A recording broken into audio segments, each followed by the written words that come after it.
ខ្ញុំស្រឡាញ់តែបងមួយមិនអើយទុកព្រួយហើយណាបងសំឡាញ់em បាទជម្រាបសួរអ្នកទាំងគ្នាថ្ងៃនេះខ្ញុំចាស់អញ្ចឹងថ្ងៃនេះខ្ញុំមកបង្ហាញពីរបៀបធ្វើវីដេអូដែលបងប្អូនធ្លាប់ឃើញហើយវីដេអូច្រៀងបាននិយាយបានកាយវិការបានអញ្ចឹងបងប្អូនគ្រាន់តែចូលមក ChatGPT ហើយបងប្អូនអាចវាយជាភាសាខ្មែរក៏បានជាអង់គ្លេសក៏បានក៏កន្លែងនេះបងប្អូនមើលនេះខ្ញុំបកប្រែពីភាសាខ្មែរមកអង់គ្លេសយើង generate ទៅវាងាយស្រួលយល់ជាងអញ្ចឹងកន្លែងនេះខ្ញុំឲ្យវា generate ជាតួអង្គស្ត្រីខ្មែរដែលច្រៀងនៅវាលស្រែបងប្អូនអញ្ចឹងហើយខ្ញុំយកបន្ថែមទៀតតេតងព្រំនេះអញ្ចឹងកន្លែងនេះខ្ញុំវាយខុសអញ្ចឹងបងប្អូនតេតងព្រំហ្នឹងចាំខ្ញុំដាក់ឲ្យគឺងាយស្រួលទេហើយរបៀបធ្វើផ្សេងទៀតក៏ងាយស្រួលដែរបងប្អូនអាចចូលទៅ Google Translate ទៅបងប្អូនចង់បានអីគ្រាន់តែអ្វីដែលផ្ដើមហ្នឹងគឺតួអង្គយើងប្រាប់វាថាខ្ញុំចង់បានតួអង្គអីគេចំណាស់ក្មេងម៉េចអាហ្នឹងតាមចិត្តយើងឯងជាក់ស្ដែងនេះដូចវីដេអូនេះតើអ្នកណាមិនស្រឡាញ់បើបងចៅស្មោះហើយស្អាតម្លឹងទោះអូនខំប្រឹងបងប្អូនគេមកទាំងភ្លេងមកទាំងកាយវិការអាហ្នឹងគឺខ្ញុំ generate ឲ្យហ្នឹងបងប្អូនហើយចំពោះព្រំនេះខ្ញុំនឹងតម្លាក់ឲ្យនៅក្នុងខាងក្រោមវីដេអូបងប្អូនអាចយកទៅ generate បានឬមួយទៀតអាចធ្វើខ្លួនឯងបានអត់អីទេព្រោះហ្នឹងវាងាយស្រួលធ្វើទេអត់មានពិបាកអីទេនិយាយរួមអាហ្នឹងវាកើតចេញពីរៀនយើងធ្វើខុសខ្លះត្រូវខ្លះទៅវាបានហើយអញ្ចឹងបងប្អូនអញ្ចឹងកន្លែងនេះខ្ញុំផាសអាថ្មីមកគឺខ្ញុំយកមកកែកន្លែងនេះខ្ញុំកែថ្មីប៉ុន្តែមុនកែយើងពីនោះមកពី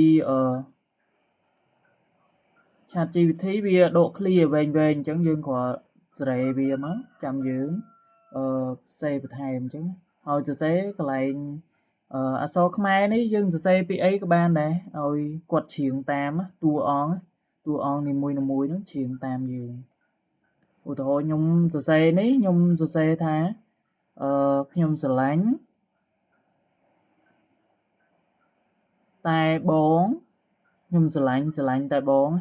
អញ្ចឹងបងប្អូនអាចសរសេរពាក្យអីថ្មីផ្សេងទៀតបានព្រោះអានឹងវាអត់បញ្ហាអីទេបងប្អូនអាចច្នៃខ្លួនឯងបានដោយសារអានេះខ្ញុំសរសេរនេះច្នៃតិចទេហើយមួយទៀតតើតើតួអង្គបងប្អូនចង់បាននៅណាក៏បានដែរសំខាន់លើយើងនិយាយប្រាប់ទេយើងចូល Google Translate ទៅយើងសរសេរជាភាសាខ្មែរទៅថាចង់បានតួអង្គបែបណាអាយុម៉ានអីម៉ានហើយទីតាំងនៅណាអីអញ្ចឹងទៅហើយចង់ឲ្យគាត់ធ្វើអីអញ្ចឹងទៅនេះហើយយើងឲ្យបកប្រែជាភាសាអង់គ្លេសមកយើង copy ភាសាអង់គ្លេសយកមកដាក់ក្នុង ChatGPT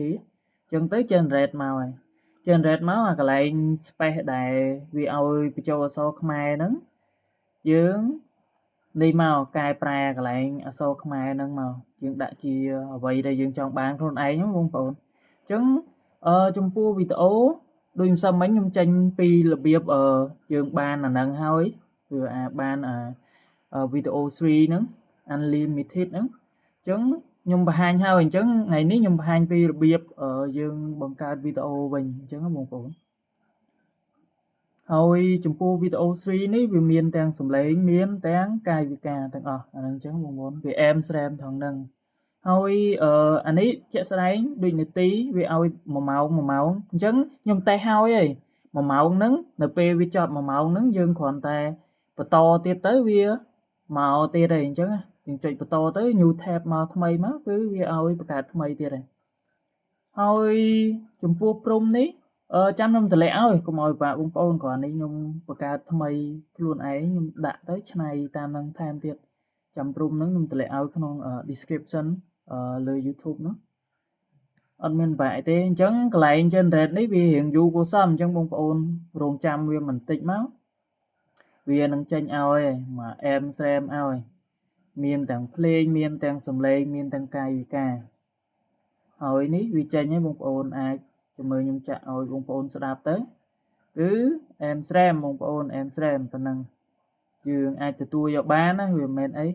dương tua vô bán ai vô từ post lên TikTok post lên ở YouTube ở cho copyright rồi ở cho copyright rồi chẳng cóបងប្អូនវាងាយស្រួលអញ្ចឹងដែរ ខ្ញុំស្រឡាញ់តែបងមួយមិនអើយទុកព្រួយហើយណាបងសំឡាញ់ em ហើយចំពោះ down បងប្អូនអាច down អញ្ចឹងបានគឺងាយស្រួលទេចំពោះ down បាទហើយហ្នឹងឯងវីដេអូហ្នឹងខ្ញុំចែកម្លែកតែប៉ុណ្្នឹងទេហើយសង្ឃឹមបងប្អូនធ្វើបានរៀនធ្វើទៅអាហ្នឹងបាទអរគុណបាយបាយ